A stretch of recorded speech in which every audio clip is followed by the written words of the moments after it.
দেখছেন রাতের অজানা জগৎ। আসসালামু আলাইকুম। হ্যালো গাইস, আপনারা কেমন আছেন? আশা করি সবাই অনেক ভালো আছেন। আমিও আলহামদুলিল্লাহ ভালো আছি। আজকের ঘটনাটা একটু স্পেশাল, কারণ এই ঘটনাটা আমাকে পাঠিয়েছেন একজন ভাই ইমেইলের মাধ্যমে।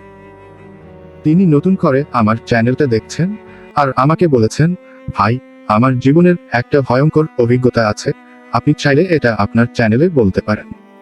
তো ভাই, আপনি যদি এই ভিডিওটা দেখে থাকেন, আপনাকে ধন্যবাদ লাল হাত। আর সবাইকে বলবো, নতুন চ্যানেল, তাই একটু সাপোর্ট করবেন, সাবস্ক্রাইবও করে পাশে থাকবেন। চলুন দেরি না করে আমরা চলে যাই আজকের ঘটনায়। ড্যাশ ড্যাশ ড্যাশ আমাবস্যা। গল্প শুরু। ঘটনাটা ঘটেছিল শীতের এক গভীর রাতে। শীতটা ছিল অদ্ভুত রকমের। শুধু ঠান্ডা না, বরং একটা ভারী নীরবতা পুরো পরিবেশটাকে ঘিরে রেখেছিল। যেন বাতাসও থেমে গেছে, গাছের পাতাও নড়ছে না। ওমর নামের ছেলেটা যে এই ঘটনাটা পাঠিয়েছে, সে তখন তার গ্রামের বাড়িতে ছিল। গ্রামটা শহর থেকে অনেক দূরে, চারদিকে শুধু ফাঁকা মাঠ আর মাঝে মাঝে পুরনো কাঁচা রাস্তা। সেই রাতে প্রায় 8টার পর থেকেই পুরো এলাকা অন্ধকারে ঢেকে যায়, কারণ সেখানে স্ট্রিট লাইট বলতে কিছুই নেই।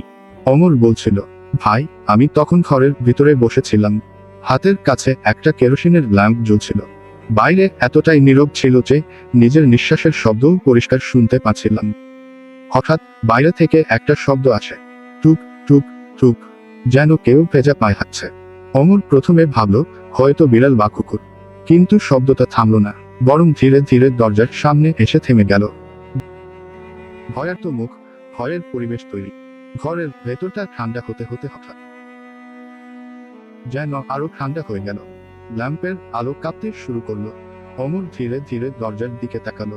তার বুকের ভিতর ধুকপুকানি এত জোরে হচ্ছিল যে মনে হচ্ছিল বাইরে থেকেও শোনা যাবে। ঠিক তখনই দরজার ওপাশ থেকে একটা ফিসফিস কণ্ঠ, ভূত, ওমর, দরজা খোল। ওমর জমে গেল, কারণ এই কণ্ঠটা তার মায়ের মতো শোনাচ্ছে। কিন্তু সমস্যা হলো, তার মা তখন বাড়িতে নেই, তিনি পাশের গ্রামে গিয়েছিলেন। ওমর কাপা গলায় বলল, কে কে ওখানে? কোনো উত্তর নেই। আবার সেই কণ্ঠ, ভূত, আমি, দরজা খোল, ঠান্ডা লাগছে। ড্যাশ ড্যাশ ড্যাশ মোমবাতি। পরিস্থিতি বর্ণনা লম্বা করা। ওমর বলছিল, ভাই, ওই মুহূর্তে আমার মনে হচ্ছিল আমি যদি দরজা খুলি তাহলে হয়তো এমন কিছু দেখব যেটা দেখার জন্য আমি প্রস্তুত না। ঘরের ভেতর বাতাস ভারী হয়ে গেল। ল্যাম্পের আলো হঠাৎ কমে গেল। দেয়ালের ছায়াগুলো নড়তে শুরু করলো, যেন কেউ বা কিছু ঘরের ভিতরেই আছে। ড্যাশ ড্যাশ ড্যাশ ভয়ে চিৎকার করা মুখ, টুইস্ট শুরু।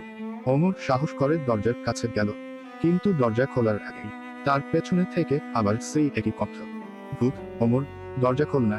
ওমর পিছনে ঘুরে তাকালো। ঘরের কোণে অন্ধকারের ভিতরে একটা অবয়ব দাঁড়িয়ে আছে। ধীরে ধীরে সেটা সামনে আসতে লাগলো।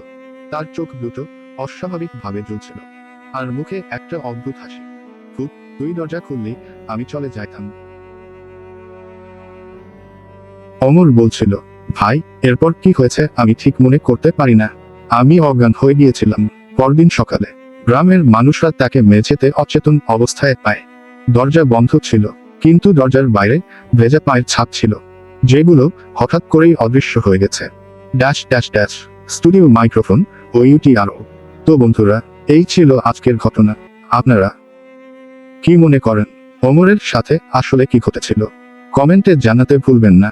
আর এরকম আরো বাস্তব ভৌতিক গল্প শুনতে চাইলে চ্যানেলটা সাবস্ক্রাইবও করে পাশে থাকুন। আমি রিপন বিদায় নিচ্ছি।